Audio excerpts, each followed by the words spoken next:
Los menores deben estar en compañía de los padres o un adulto responsable. Contiene sistema Closed Caption. Este programa fue financiado con recursos del Ministerio de las TIC.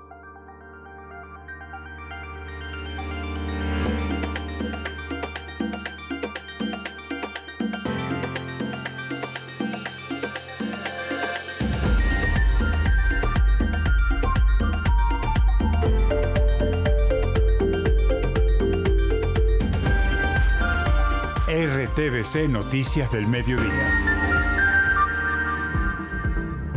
Corte Constitucional se pronuncia sobre la cadena perpetua. La ley que pretendía castigar con cadena perpetua a los violadores de menores de edad fue declarada como inconstitucional por el Alto Tribunal. En minutos les explicamos los argumentos.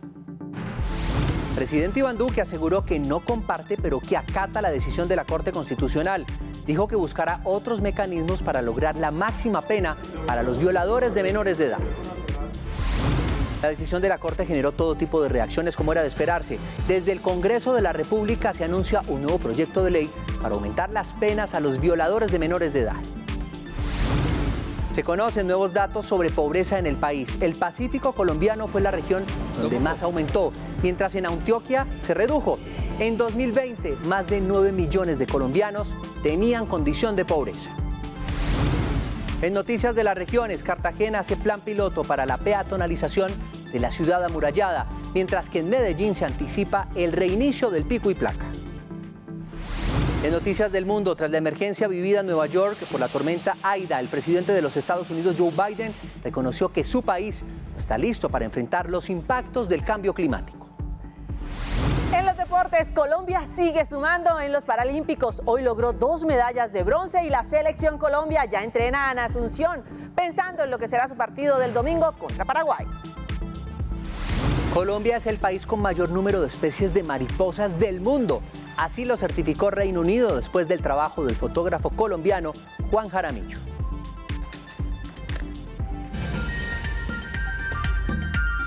12:02 minutos, ¿qué tal? Bienvenidos a nuestra emisión del mediodía de RTVC Noticias, conectados 24/7. Y comenzamos.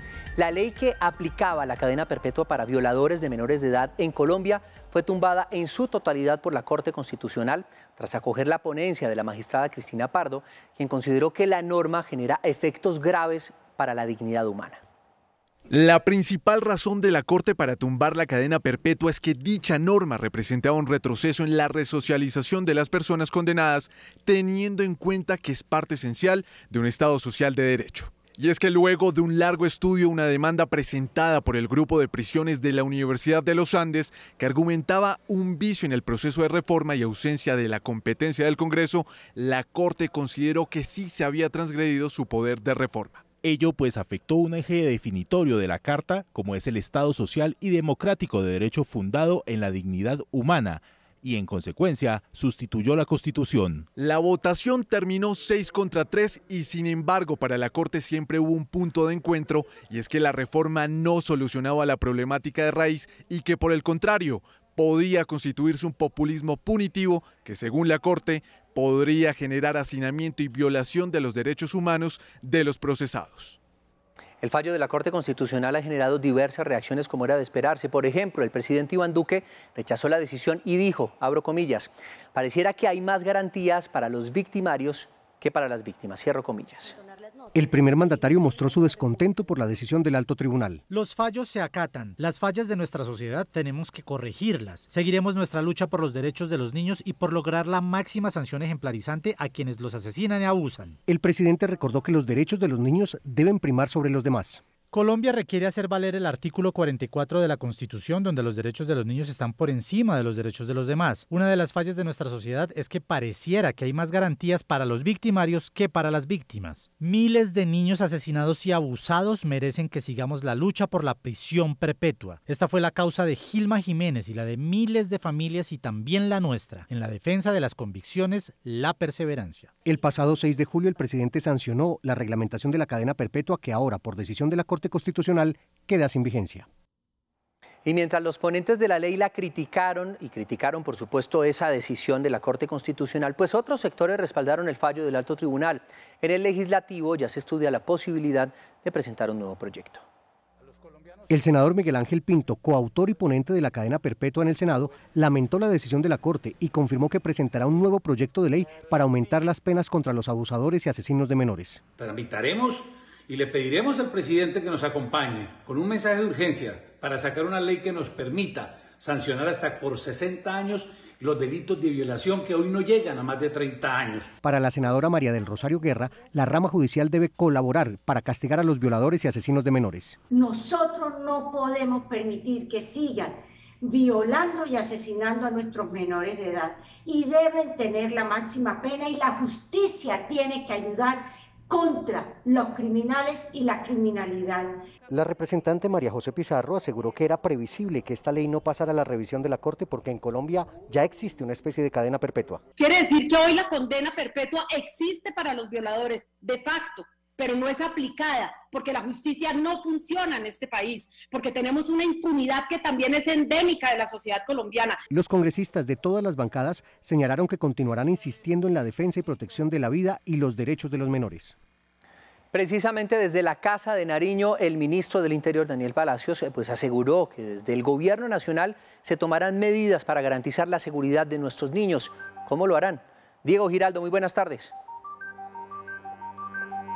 José Fernando, muy buenas tardes. Pues efectivamente el ministro del Interior ha señalado que desde el Gobierno Nacional se va a fortalecer todo lo que sea necesario y se van a utilizar todos los mecanismos para garantizar la seguridad de los niños y la no impunidad de quienes abusan de ellos. Esto dijo el ministro. Haciendo todos los esfuerzos, buscando todas las herramientas jurídicas, fortaleciendo nuestra fuerza pública para lograr evitar no solamente la violencia y el asesinato de nuestros menores de edad, pero también para buscar una judicialización efectiva y ejemplar para ellos. El ministro también señaló que ya es una decisión definitiva la de la Corte Constitucional y que no hay que darle explicaciones en este momento a la Corte sobre esa decisión, ni apelarla, sino que serán los magistrados de la Corte Constitucional los que van a explicarle a los niños del país por qué tomaron esa decisión. José Fernando, es la información que se origina desde la Casa de Nariño. Diego Giraldo, en RTVC Noticias, conectados 24/7. Diego, muchísimas gracias y con usted cambiamos de tema. 12:07 minutos. En el Tarra, norte de Santander, un militar murió en el proceso de desactivación de un carro con explosivos. El vehículo había sido abandonado hace 7 días. Kelly Carrascal, periodista de la Radio Nacional, nos amplía esta información. Compañeros, buenas tardes. El hecho se presentó cuando unidades combinadas del Ejército y la policía acordonaron el sitio donde se habría ubicado un vehículo que presuntamente estaría cargado con explosivos. Las autoridades han dicho que se adelantan las investigaciones de quienes serían los responsables. Una vez se instalaron el vehículo con los explosivos, inmediatamente se activó un protocolo con nuestra Policía Nacional, unos protocolos establecidos. Iniciamos observando, veíamos que pasaba población civil, veíamos que estaba dirigido, era para afectar especialmente a la fuerza pública. Las autoridades insisten en que continuarán las investigaciones para dar con los responsables, ya que en la zona opera el Frente 33 y el ELN. Radio Nacional de Colombia y RTVC Noticias, conectados 24/7. Según los datos revelados por el DANE, cerca de 500.000 colombianos entraron en la pobreza multidimensional durante el año 2020. La cifra llegó a 18,1% de personas en esta condición. En algunas regiones el crecimiento fue mayor. El incremento de la pobreza multidimensional en los centros poblados rurales fue de 2,6 puntos porcentuales, 2 puntos más que en el total nacional. Es mucho más importante en la zona rural, lo cual se puede resumir cuando descomponemos esas 489.000 personas de más que vemos en situación de pobreza, pues corresponden a 324.000 de más en la zona rural y 165.000 en la zona urbana. En total, el 37,1% de esta población se encuentra en situación de pobreza. La región pacífica, sin incluir al Valle del Cauca, es una de las zonas con mayor porcentaje de población rural y también la que tuvo mayor aumento de pobreza. Ahí estamos viendo que el 30,9% de la población que reside en este contexto geográfico se encuentra en situación de pobreza multidimensional, lo cual es un incremento de 4,6 puntos porcentuales. La otra zona que tuvo una variación significativa fue la región central, cuyo incremento en la pobreza multidimensional fue de 2,7%. En contraposición, Antioquia registró un descenso de 0,8 puntos porcentuales y se ubicó en 14,9%, más de 3 puntos por debajo de la media nacional, al igual que la región oriental, cuyo índice se redujo 0,7 puntos porcentuales. En total, 9.049.000 personas se encontraban en pobreza rural multidimensional el año pasado. Este índice mide el acceso de los colombianos a vivienda, salud, educación, trabajo y bienestar de la niñez.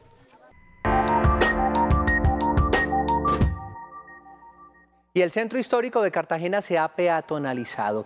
El próximo 19 de septiembre, las autoridades desarrollarán una actividad para fortalecer el sector y continuar con la reactivación económica de la ciudad. Jayvan Pinzón, muy buenas tardes.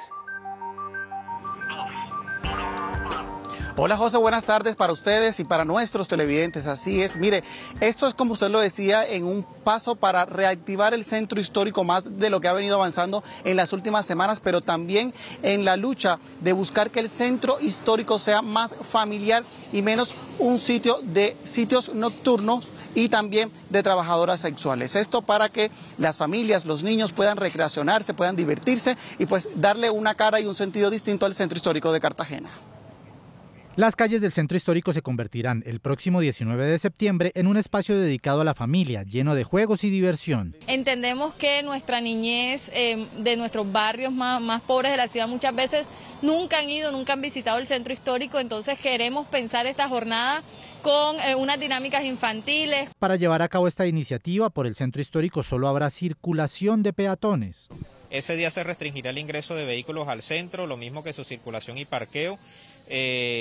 Por supuesto, deberá tenerse en cuenta el ingreso y salida de quienes residan en el centro, pero por supuesto con un parqueadero fuera de la vía, un garaje donde guardar su vehículo.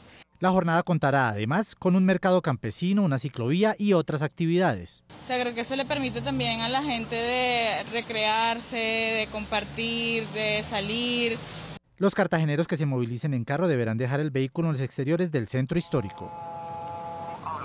El sector privado también se vincula a esta jornada precisamente donde se espera se brinden precios más baratos para los cartageneros que decidan participar en esta jornada de peatonalización del centro histórico que se espera también que se repita en otros meses. Me despido con esta información desde el Corralito de Piedra, Jayvan Camilo Pinzón, RTVC Noticias Conectados 24/7. Jayvan, muchas gracias, pues una jornada para reactivar la heroica, muchas gracias. Desde el próximo 6 de septiembre, el nuevo pico y placa comenzará a funcionar en Medellín. La restricción será de lunes a viernes para los vehículos particulares. Hoy la alcaldía dio a conocer nuevas medidas.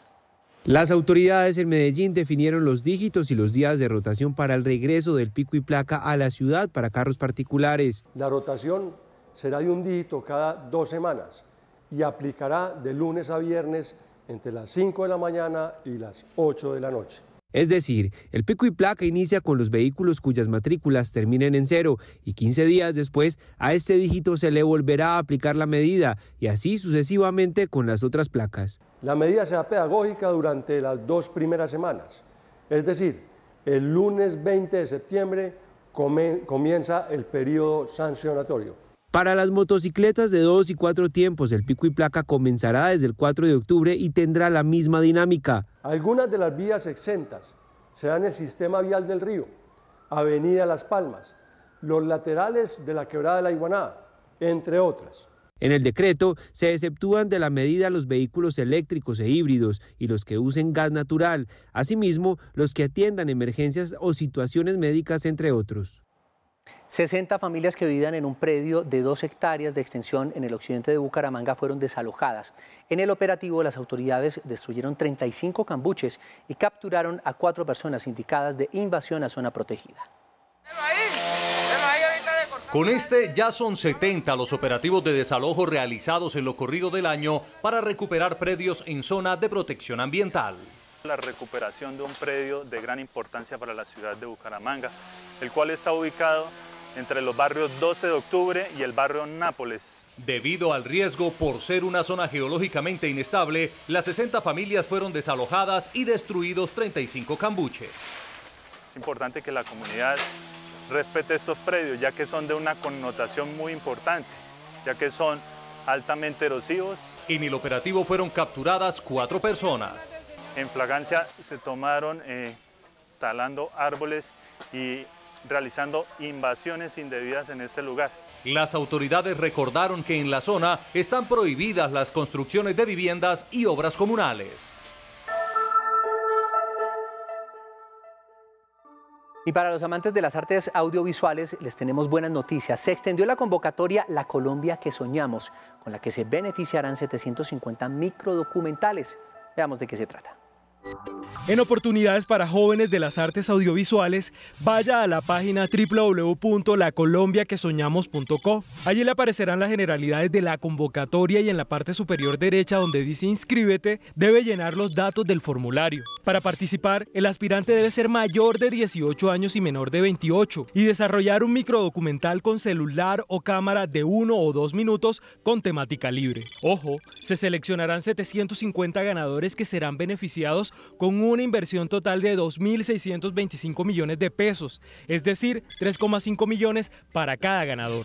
Los productos ganadores serán emitidos en las plataformas digitales de los medios públicos del país. Y pilas, porque aunque se haya extendido la fecha, queda muy poco tiempo. Hasta el 6 de septiembre del 2021 puede aplicar a la convocatoria. Recuerde que si quiere seguir informado 24/7, nos encuentra en todas nuestras redes sociales como RTVC Noticias.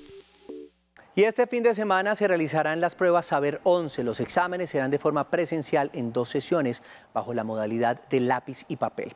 Algunas de las recomendaciones son, ojo, llevar su documento de identificación original, descargar con anticipación la citación, recordar el uso permanente del tapabocas y tener presente que la jornada va desde las 6:45 de la mañana hasta las 5 de la tarde.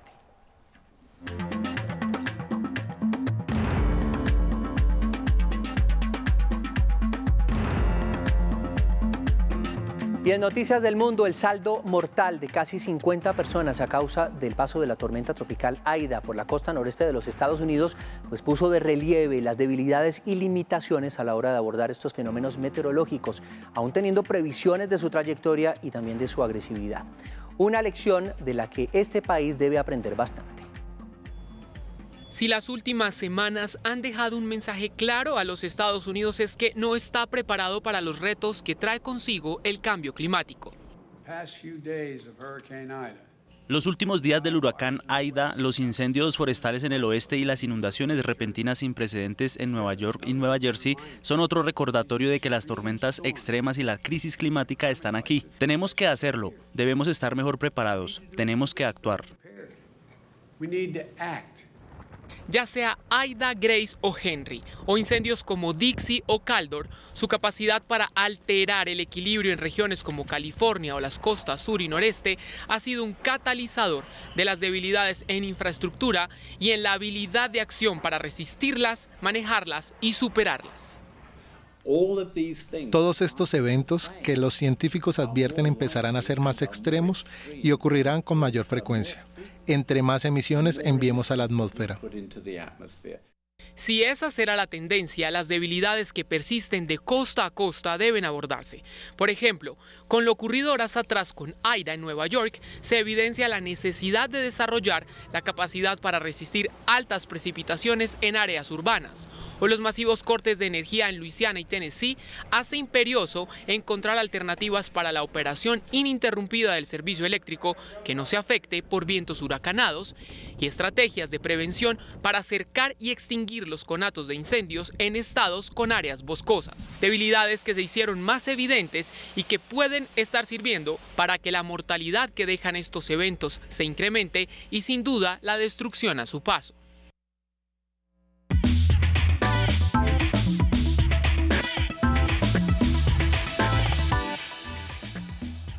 Momento de compartir con ustedes toda la actualidad deportiva y por supuesto empezamos hablando de ese empate que tiene un sabor agridulce, hay que decirlo, pues fue el saldo de la selección Colombia en su partido contra Bolivia en las eliminatorias de rumbo al Mundial de la fecha 9. ¿Ustedes qué piensan que ocurrió allí?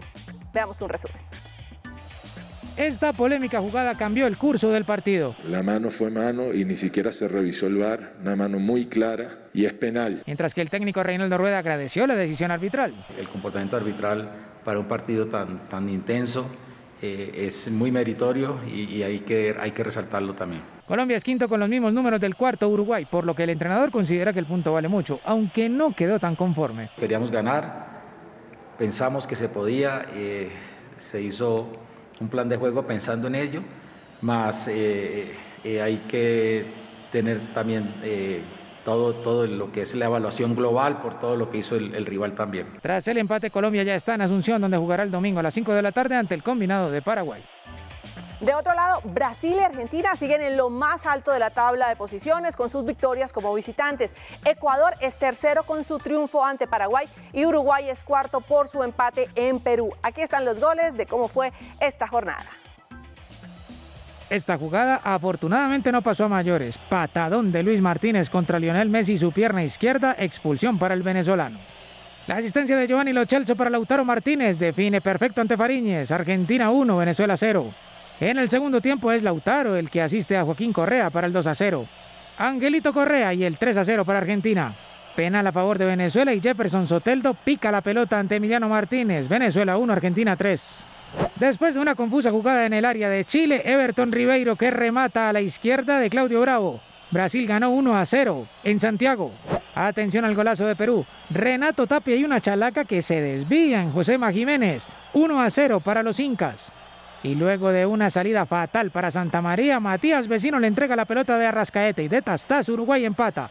Perú 1, los charrúas 1. Y Paraguay aguantó lo más que pudo en Quito. Félix Torres puso al 1-0 en las postrimerías del encuentro. Y posteriormente Michael Estrada en tiempo de descuento. Ecuador le ganó 2-0 a Paraguay. Pasemos a hablar de los Olímpicos de Tokio porque 2 medallas de bronce conquistó Colombia en esta jornada de los Paralímpicos. La natación continúa llenando de orgullo a nuestro país con los logros en Tokio. Laura Carolina González consiguió la presea en la prueba de los 100 metros mariposa en la categoría S8, que es para los nadadores que tienen la coordinación ligeramente limitada, el movimiento de las piernas moderadamente limitado, el uso de un solo brazo o la ausencia de extremidades. Por otra parte, Carlos Serrano logró su cuarta medalla de las justas, esta vez en los 50 metros mariposa. Los Juegos Paralímpicos finalizarán este domingo 5 de septiembre. Y nos metemos en lo que es la Vuelta a España para contarles que el danés Magnus Nielsen del equipo de la Education Nippon ganó al sprint la 19ª etapa de la Vuelta a España. Nielsen logró su tercera victoria de etapa e igualó el récord de Jacobsen en esta edición.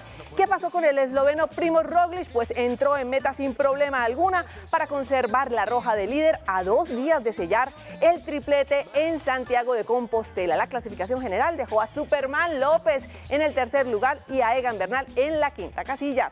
Este sábado va a ser la última etapa de montaña y atención porque el domingo la contrarreloj individual para definir al campeón de la Vuelta a España.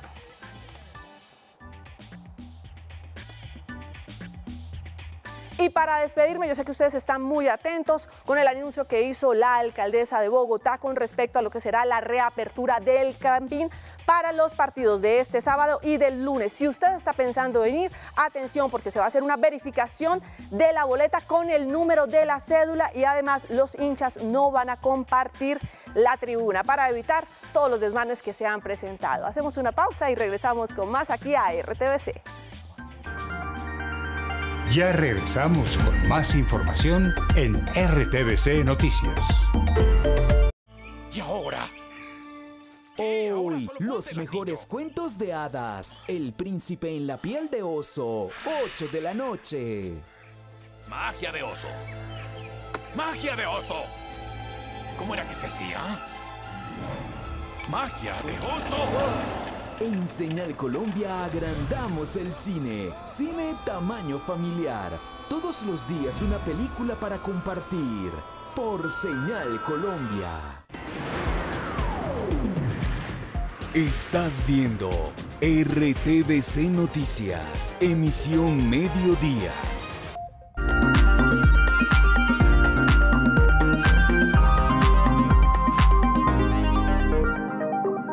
Hablamos del sistema de medios públicos porque hoy el canal institucional cumple 18 años al aire.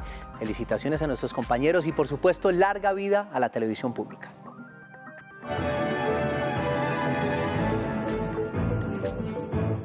Estas fueron las primeras imágenes que salieron al aire aquel mes de septiembre del año 2003 por la señal de Canal Institucional. Colombia se ve mejor en Institucional. Hoy, el canal celebra su aniversario número 18, brindando información de carácter público con una cobertura del 93% en todo el territorio nacional. Específicamente, Canal Institucional es el canal de los colombianos. Es el canal que hace puente entre el Estado y la ciudadanía. En el 2020 una pandemia nos aisló de todos. Sin embargo, este equipo de la televisión pública unió esfuerzos para informar y servir a la ciudadanía con programas como Profe en tu casa, Señal de la Mañana, Mujeres Pioneras, Cena al Aire TV, Alianza Regional Informativa y Bien Dateado, siendo este último uno de los que más presta información de servicio en todo el país. Bien Dateado básicamente es un magazine informativo participativo que le abre los micrófonos a la ciudadanía para que encuentre orientación y soluciones a los temas de su interés. Canal Institucional no para y se sigue transformando para ser un espacio de información, difusión, educación y promoción para todos los colombianos. Esta es una buena noticia del medio ambiente porque Colombia tiene un rol importante a nivel global. Ser el país con más especies de mariposas en el mundo. Estos insectos son trascendentales en el equilibrio ecosistémico del planeta y por tanto de su sostenibilidad. Sobre las alas de estos lepidópteros, o como las conocemos comúnmente, las mariposas, reposa el equilibrio de la vida. Independientemente de su color, forma y envergadura, en su fisonomía reflejan tal cantidad de información que son el bioindicador más atinado de la salud de los ecosistemas. De ahí la fascinación de este colombiano con ellas, inmortalizándolas a través de fotografías. Son unas excelentes polinizadoras. Y en la naturaleza existen entre mariposas y polillas, que es prácticamente el mismo grupo de insectos, unas 160.000. Son 160.000 especies y cada una de ellas con millones de ejemplares polinizando todas las plantas del mundo. Su vida, como la de sus musas, se resume en Metamorfosis. Es agrónomo y a sus 65 años logró una proeza a la que le debemos mucho. Es coautor del inventario publicado por el Museo de Historia Natural de Londres, que certificó a Colombia como el país con más especies de estos insectos a nivel mundial. Este estudio es muy importante porque es como la piedra fundamental donde de aquí en adelante se va a seguir construyendo sobre ese listado las nuevas especies que aparezcan para Colombia. Es un legado a las futuras generaciones. El caparazón que rompió Juan Guillermo y del que brotó su misión de vida fue el de dejar atrás su vida como vendedor de alimentos para animales y abrazar su corazonada de ser retratista de mariposas en el país más biodiverso del mundo, que también tuvo una metamorfosis en 2016 con un acuerdo de paz y que le abrió las puertas a este fotógrafo para descubrir más de sus musas en áreas que antes vivían el conflicto. Y del 2 al 4 de septiembre se realiza de manera digital en Santa Marta la edición número 25 del Festival Mar de Acordeones.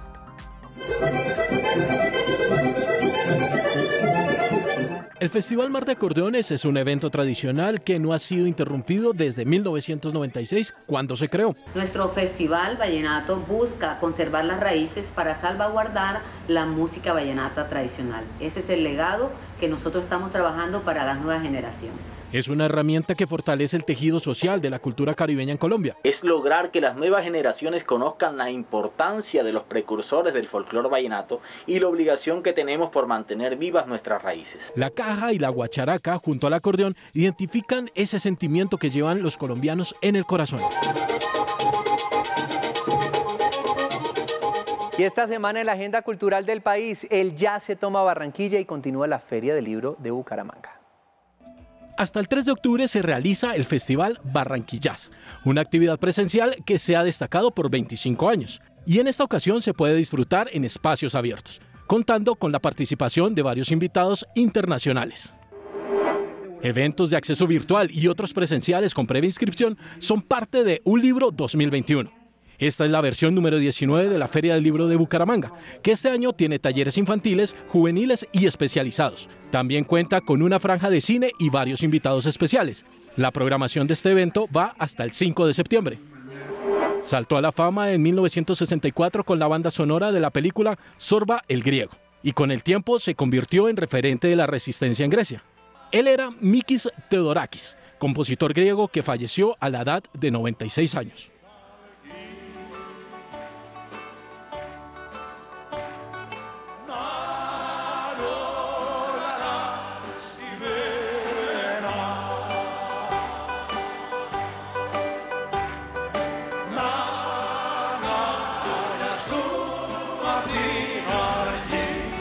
Ustedes, muchas gracias por acompañarnos. Llegó el momento del almuercito, ¿cierto, Sabina? Por favor, vamos, lo invito.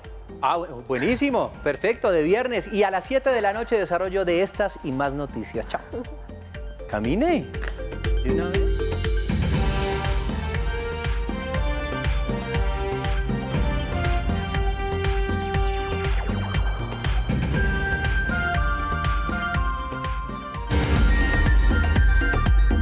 RTBC Noticias del Mediodía.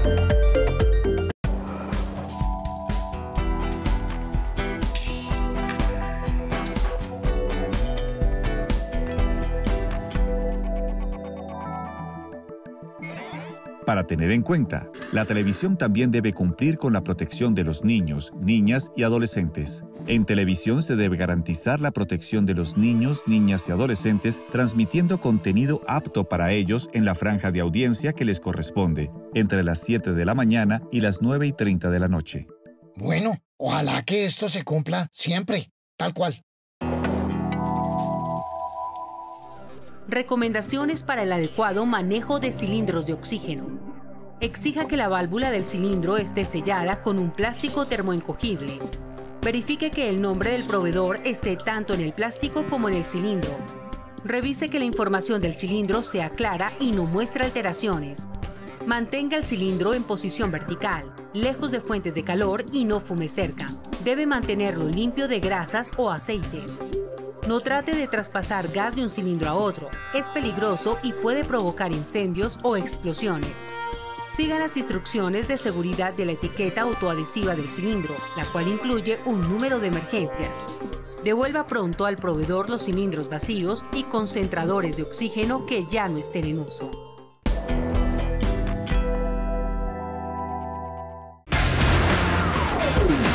A continuación, Música Maestro. Este programa es para toda la familia. No contiene escenas de sexo ni violencia. Los menores deben estar en compañía de los padres o un adulto responsable. Contiene sistema closed caption. Este programa fue financiado con recursos del Ministerio de las TIC.